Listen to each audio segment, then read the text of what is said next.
Hey guys, what's going on? It's Eric Sztanyo from Keller Williams Realty and TeamStanyo.com, where we are helping families find their way home. And today we wanted to do a video for first-time home buyers, and it's an exciting process. You know, I remember the first time I bought my first home.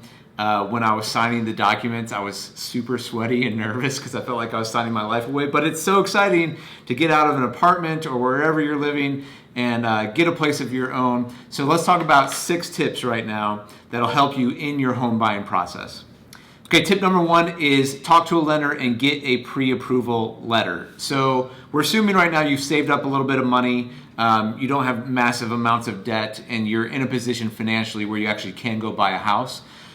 The reason you want to go talk to a lender right away and get that pre-approval letter is so that when you go out there and find a home, you can actually make a competitive offer. And even before that, you don't want to spend hours upon hours upon hours endlessly on Zillow or any other Realtor.com, wherever website you're looking for homes, looking at houses you can't even afford. You need to go talk to the lender. They're going to get some basic financial information, figure out your debt to income ratios, and see how much house can you actually afford. It's very, very important. And then to have that letter, because houses right now, the demand is so high and the inventory is so low, you have to be able to move quickly. If you don't have a pre-approval letter and you make an offer, there's a good chance you might lose out on that house to another buyer. So tip number 1, get that pre-approval letter. Tip number 2, make sure you interview and select a real estate agent to work with. So a lot of buyers don't know this actually, but when you're working with a buyer's agent on your side of the deal, that agent is paid for by the seller. The seller is actually paying a listing agent a commission that covers both the listing agent and the buyer's agent. What's that mean? It means a real estate agent for you as a buyer is free. Okay, it doesn't cost you anything to use this person. And so what you want to do is do some research or ask around for family and friends you know who've used a good real estate agent. You want someone who's competent, who has some experience. The other thing people don't necessarily look at when they're choosing a real estate agent is you want someone that you actually like and could enjoy being with, because you're going to be walking through this process with them. So not only do you want them to be good at their job and competent, you want someone that could actually make the process enjoyable for you. So call around or meet with a few people. There's a few questions you can ask, but just get a general sense for the person, see if you want to work with them. But you're going to use and rely on them heavily as you're walking through this home buying process. So tip number 2, hire that real estate agent. Tip number 3, this is something we do at Team Sztanyo, is when we're starting to work with a buyer, we identify the top 5 criteria that matters to them. How many bedrooms and bath? Do you want a 2-story home? Do you want a ranch home? What are the different factors about the home? Like, I've got to have hardwood floors, or I've got to have an acre of land. Whatever those things are, what you want to do is list out the top 5 that matter the most to you. Now, you might have more, and on our form, we ask, say, okay, if this home was a 10 for you, what's something else you would get? And if it was one more thing you could get, what would that be? And so then we're going to build our search around that criteria and try to find you the perfect home that you're looking for. So tip number 3, ID those top 5 criteria, and then when you're going home searching, make sure you're looking for homes that only match those criteria. Tip number 4 is research the neighborhood. So you got to give your agent an idea of where you want to buy a home. Is it are school districts important to you? Do you want to be close to an urban core, restaurants, art scene? Do you want to be out in the country? Whatever that is, narrow down the neighborhood so that you can start to get down even further into the properties that you think might be a good fit. Tip number 5, it's time to go and view homes. So hopefully you're signed up on some kind of MLS portal or some kind of search where homes are now coming to you that are matching your criteria, that are fitting inside of your budget, and you're like, yep, I want to go see that one, that one, that one, that one. So what you're going to do is you're going to contact your real estate agent that you've already hired, right? And you're going to say, I want to go see these houses. Now what you'll find, this is a very important process, I would say. Sometimes you might go out there and the first home you see, you fall in love with it, you put in an offer, and everything's done. But more often than not, what I find with my buyers is that list of top 5 criteria I had them come to on a Google form or wherever you made that list, sometimes it's either going to be verified or it's going to be tweaked a bit.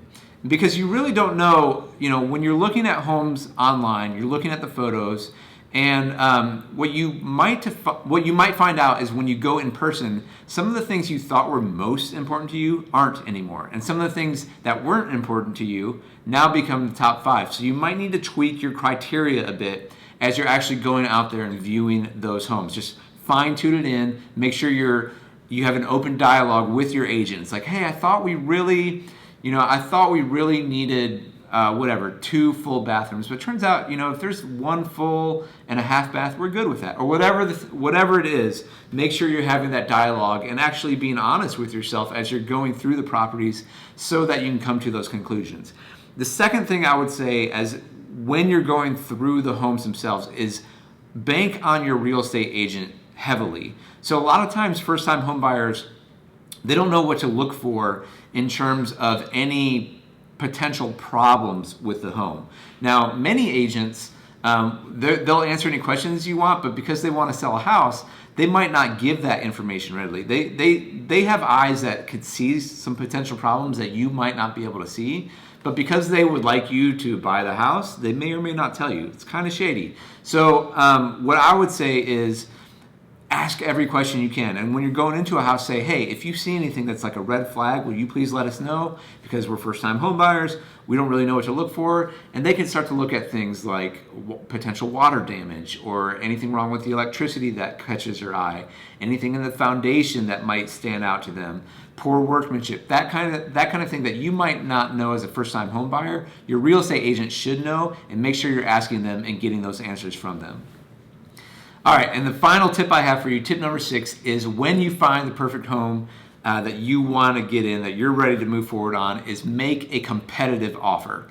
What does that mean? Again, you're going to have to be relying on your real estate agent and your particular area and market. But right now in Cincinnati, Northern Kentucky, we're in the spring of 2020, and the inventory is super low. There's a lot of demand from buyers because we've got all these buyers coming out of COVID-19, from March, April, and May, who haven't gotten out there to buy their houses yet. And they're all out there right now, but there's not a whole lot of sellers. And so it's very common to see homes go into multiple offers even. So you may even want to shop under your budget a little bit so that if you see a home you really love, you could potentially even offer over list price.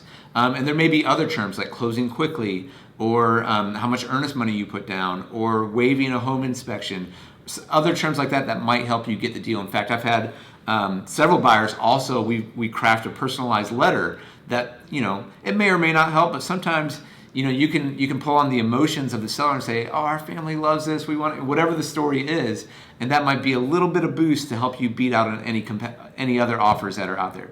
So that's what I got, guys. 6 tips for you first-time home buyers to go out there. I hope this was helpful. If it was, please please subscribe or comment below with any questions you might have. And if you need help buying a home in Cincinnati or Northern Kentucky, give us a call at Team Sztanyo, 513-813-6293. Thanks so much for watching. We'll talk to you next time.